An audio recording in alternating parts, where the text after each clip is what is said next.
Η ανθρώπινη ζωή ξεκινάει με το μοναχικό ταξίδι εκατομμυρίων σπερματοζωαρίων.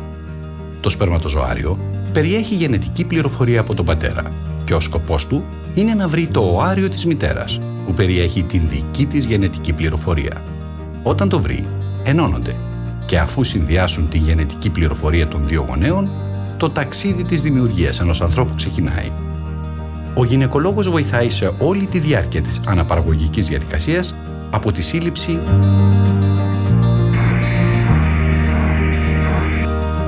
ως τη γέννηση.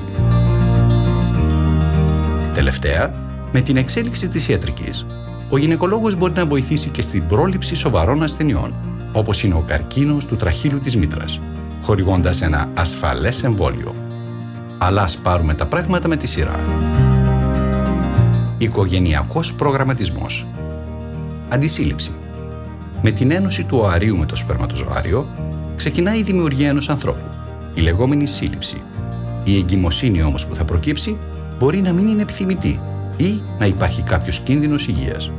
Πέρα από τη χρήση προφυλακτικού, ο γυναικολόγος μπορεί να βοηθήσει με διάφορους τρόπους, είτε χορηγώντας φάρμακα που εμποδίζουν τη σύλληψη, τα λεγόμενα αντισυλληπτικά, είτε τοποθετώντας μια ειδική συσκευή, το λεγόμενο σπιράλ, μέσα στη μήτρα, ώστε να εμποδίζεται η σύλληψη. Σύλληψη. Μερικές φορές όμως, ενώ η σύλληψη είναι επιθυμητή, αυτή δεν μπορεί να πραγματοποιηθεί. Είτε επειδή υπάρχει κάποιο πρόβλημα με το αντρικό σπέρμα, είτε επειδή υπάρχει κάποιο πρόβλημα με το γυναικείο οάριο, είτε επειδή η γυναίκα εμφανίζει ορμονικές διαταραχές, είτε επειδή το γονιμοποιημένο οάριο δεν μπορεί να εξελιχθεί και να ζήσει. Ο γυναικολόγος μας μπορεί να βοηθήσει ουσιαστικά, βάζοντας διάγνωση και εφαρμόζοντας τη σωστή θεραπεία. Την διάγνωση την πετυχαίνει παίρνοντας ένα λεπτομερές ιστορικό και κάνοντας διάφορες εργαστηριακές και απεικονιστικές εξετάσεις. Έκτρωση. Υπάρχουν περιπτώσεις στις οποίες μια εγκυμοσύνη πρέπει να τερματιστεί για διάφορους σοβαρούς λόγους. Είναι η λεγόμενη έκτρωση. Σήμερα η έκτρωση γίνεται είτε με τη χορήγηση φαρμάκων που προκαλούν την αποβολή του εμβρίου, είτε με την παρέμβαση του γυναικολόγου. Οποιαδήποτε μέθοδος όμως και αν χρησιμοποιηθεί, χρειάζεται η παρακολούθηση από έναν πολύ έμπειρο γυναικολόγο. Εγκυμοσύνη. Όταν επιτευχθεί η εγκυμοσύνη, γίνεται η πρώτη επίσκεψη στο γυναικολόγο, ο οποίος ξεκινάει την παρακολούθηση της μελλοντικής μητέρας.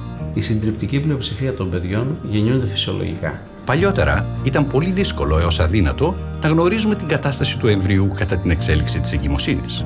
Σήμερα, το υπερηχογράφημα και το Doppler έφεραν μια πραγματική επανάσταση στον τομέα αυτόν. Σήμερα, με τον προγεννητικό έλεγχο, έχουμε τη δυνατότητα να ελέγχουμε τη μάνα και το παιδί πριν γεννηθεί. Το έμβριο κέρδισε την επωνυμία και την ταυτότητά του. Είναι μια μέθοδος ανώδυνη και απόλυτα ασφαλής, που μας βοηθάει να μελετούμε την εξέλιξη της κύησης. Σε συνδυασμό με διάφορες αιματολογικές εξετάσεις, σήμερα έχουμε έναν αξιόπιστο προγεννητικό έλεγχο. Ο προγεννητικός έλεγχος γίνεται σε δύο φάσεις, στο α και β τρίμηνο. Προγεννητικός έλεγχος α επίπεδου ή πρώτου τριμήνου. Ο προγεννητικός έλεγχος α επίπεδου γίνεται μεταξύ της 11ης και της 14ης εβδομάδας της κύησης. Βοηθάει στο να εκτιμηθεί με ακρίβεια η ομαλή εξέλιξη της εγκυμοσύνης και να εκτιμηθεί ο πιθανός κίνδυνος για διάφορες χρωμοσωμικές ανομαλίες. Όλες οι γυναίκες, ανεξαρτήτως ηλικίας, αντιμετωπίζουν ένα μικρό κίνδυνο να γεννήσουν ένα παιδί με κάποια σωματική ή διανοητική αναπηρία. Με κυριότερη το σύνδρομο Down. Επίσης, στο υπερηχογράφημα που γίνεται μεταξύ της 11ης και 14ης εβδομάδας, μπορούμε να προσδιορίσουμε και την ημερομηνία του τοκετού. Ο γιατρός απεικονίζει το έμβριο και εστιάζει την προσοχή του σε διάφορα χαρακτηριστικά που μπορεί να δηλώνουν αυξημένο κίνδυνο για σύνδρομο Down. Το πιο γνωστό χαρακτηριστικό είναι η λεγόμενη αυχενική διαφάνεια. Στη φάση αυτή της κύησης αναπτύσσεται φυσιολογικά λίγο υγρό στον αυχένα του εμβρίου. Το υγρό αυτό, με την εξέλιξη του εμβρίου, αργότερα απορροφάται. Αυτό το υγρό δίνει την εικόνα της διαφάνειας στο υπερηχογράφημα. Σε περίπτωση χρωμοσωμικής ανομαλίας, το υλικό αυτό είναι περισσότερο από όσο πρέπει, κάτι που ανιχνεύει το υπερηχογράφημα. Εάν υπάρχει ένδειξη, ο γυναικολόγος μας μπορεί να συστήσει την αμνιοπαρακέντηση, κατά την οποία με μια βελόνα αναρροφά μια μικρή ποσότητα αμνιακού υγρού. Το υγρό αυτό περιέχει κύτταρα του εμβρίου, εξετάζεται στο εργαστήριο Και έτσι γνωρίζουμε πλέον με απόλυτη ακρίβεια εάν το έμβριο έχει κάποια χρωμοσωμική ανομαλία ή όχι. Υπάρχει ένας κίνδυνος 0,5% η μέθοδος αυτή να οδηγήσει σε αποβολή του εμβρίου και γι' αυτό πρέπει να εκτελείται από έμπειρο γυναικολόγο. Φυσικά, το υπερηχογράφημα μπορεί μερικές φορές να μας δώσει και ευχάριστες εκπλήξεις. Την ύπαρξη μιας δίδυμης κύησης, για παράδειγμα. Υπέρηχος β επίπεδου. Το υπερηχογράφημα β επίπεδου είναι η υπερηχογραφική εξέταση για αναζήτηση κυρίως συγγενών ανομαλιών του εμβρίου, η οποία εκτελείται μεταξύ της 20ης και 22ης εβδομάδας της κύησης. 3D Doppler εμβρίου. Σήμερα, η τεχνολογία μας επιτρέπει να βλέπουμε καταπληκτικές εικόνες από το έμβριο σε 3 διαστάσεις. Απολαύστε την εικόνα του μωρού που κινείται μέσα στην κοιλιά της μάνας του. Ένας άνθρωπος εν το γίγνεσθε. Τοκετός. Ο τοκετός μπορεί να είναι φυσιολογικός. Οπότε στα χέρια ενός έμπειρου μεευτήρα συντελείται το θαύμα της έλευσης στη ζωή ενός νέου ανθρώπου. Μια στιγμή χαράς και ευτυχίας για όλους.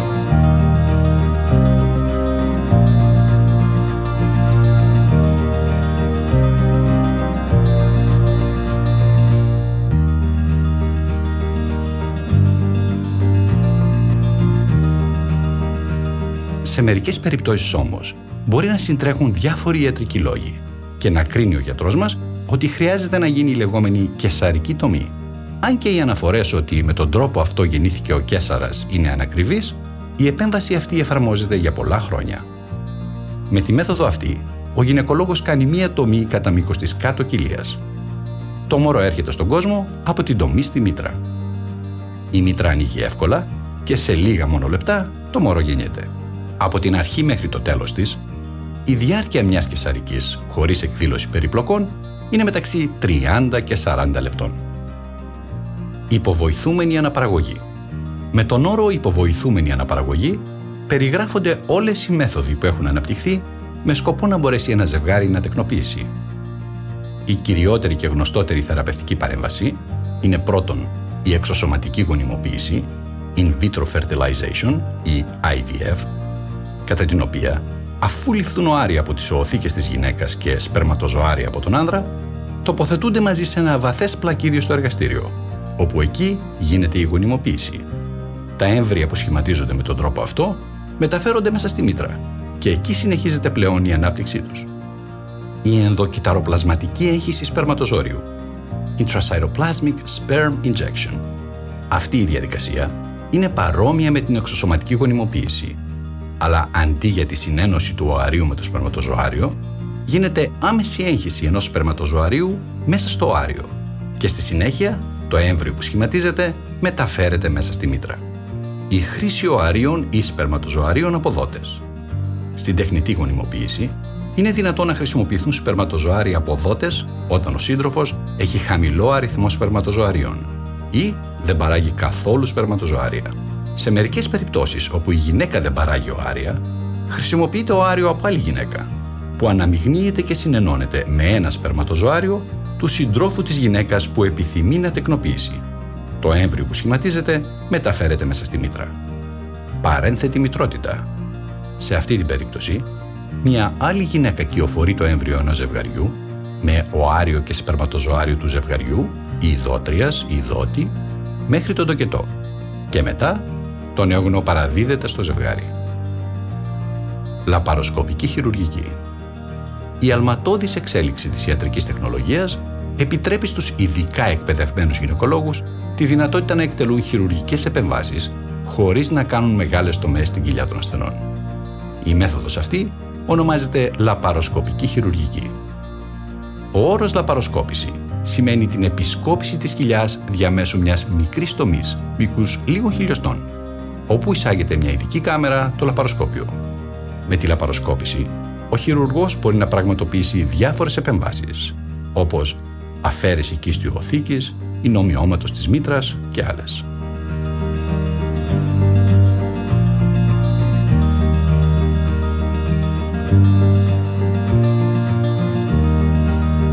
Ο χειρουργός πρέπει να είναι κατάλληλα εκπαιδευμένος και γνώστης της λαπαροσκοπικής τεχνικής. Όχι μόνο από χειρουργικής πλευράς, αλλά και από την πλευρά των μηχανημάτων. Τα πλεονεκτήματα για τον ασθενή είναι πολλαπλά, όπως μικρότερη τομή, λιγότερος πόνος και συντομότερη ανάρρωση. Προληπτικός γυναικολογικός έλεγχος.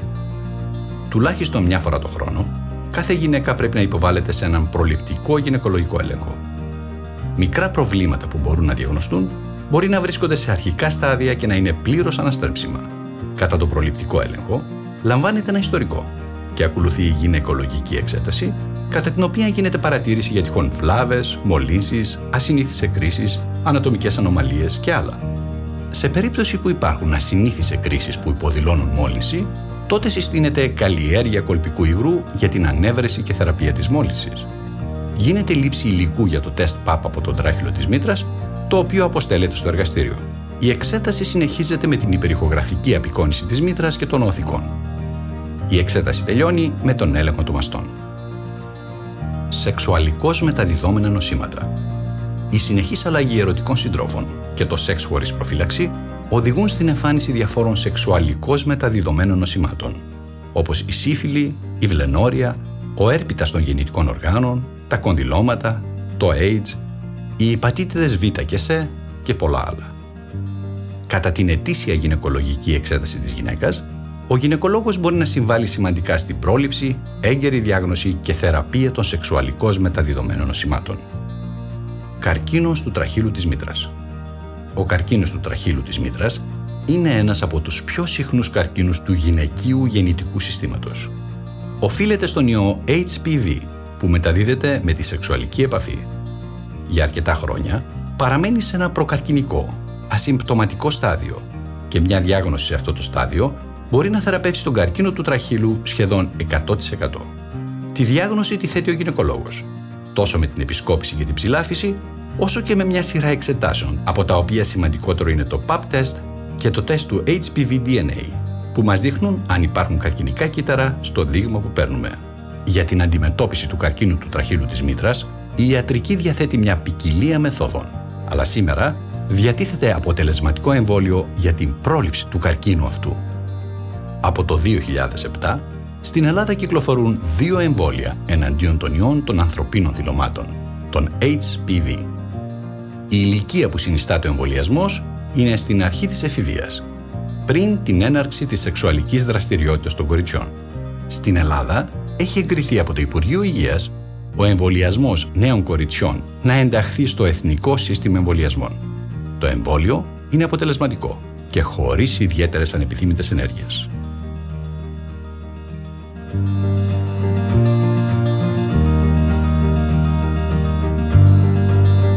Η ιδιαίτερη χαρά την οποία αισθάνομαι όταν συναντάω μια μαμά με την κόρη της ή με το γιο της και μου λέει ότι πριν από 19 χρόνια παραδείγματος χάρη το παιδί αυτό το ξεγέννησες εσύ.